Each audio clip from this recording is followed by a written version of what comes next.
Hi everyone, come at me bro, Tano here, the internet's busiest music nerd, and it's time for a review of the new self-titled Clark album. Clark is the last name / kind of pseudonym of a UK electronic music producer who has been at it releasing full-length LPs originally under his full name in the early 2000s, and he's had some decent, creative, notable releases over the years through Warp Records like Body Riddle and Totem's Flare and Turning Dragon. Albums that feature a pretty diverse collection of tracks indulging in techno and house and glitch, IDM. On Clark's last full-length LP, which was not a favorite of mine, but still on this record, he creatively fused his typical synthetic electronic style with folk music, acoustic instrumentation. But with this latest LP of his, he seems to be heading back into more familiar territory. Again, we are getting IDM. We are getting techno and tech house. We are getting numerous styles of underground electronic music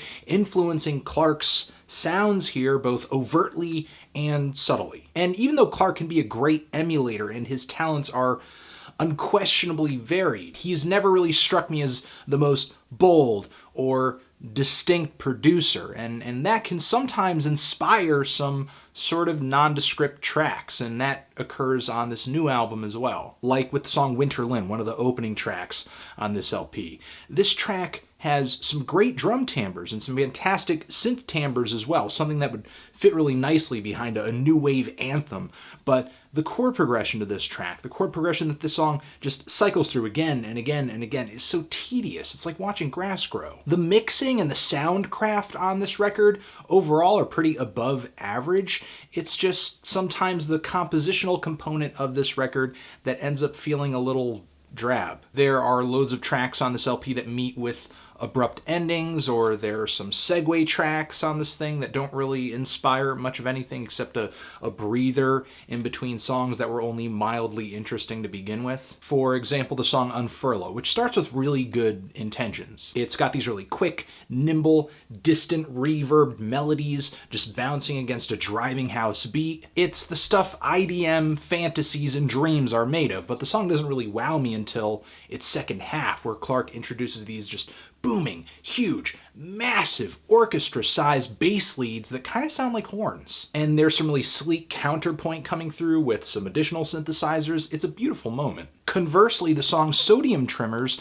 grips me right from the start. It's like some cold, hard-nosed, leather-clad tech house with a mean look on its face. The driving rhythms are awesome. It's all about business.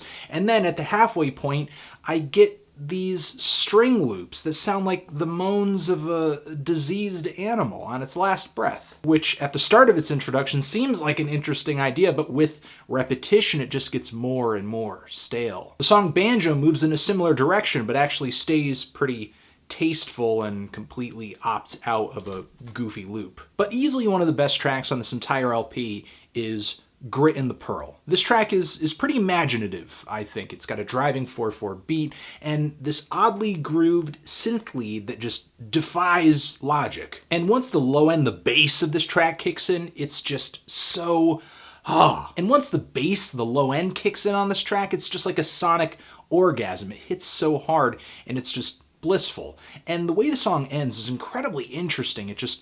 Everything loses touch with itself in terms of just tempo and lockstep and everything like that. It's just, you're listening to the music disintegrate before your very ears. It's like the song itself is broken apart into 600 pieces, and yet it's still existing, it's still pulsating, it's still alive. Toward the back end of the LP, there's also a very valiant 7-minute techno odyssey that leaves the album off on a pretty good note, even if the album's closer is a kind of underwhelming electronic ambient piece. Overall, this album is decent. There are tracks on here that I loved, there are tracks on here that I just thought were alright. There are tracks on here that just did nothing for me whatsoever.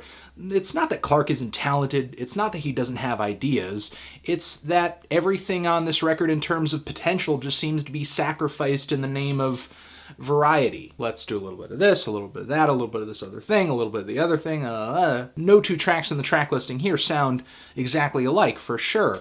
But there are tracks on here that severely seem to outweigh others in terms of quality and entertainment value. I'm feeling a light to decent 6 on this thing. Transition. If you've given this album a listen, what did you think of it? Did you love it? Did you hate it? Why? What do you think I should review next? And that's it. Anthony Fantano. Music, music, music, music, music. Forever.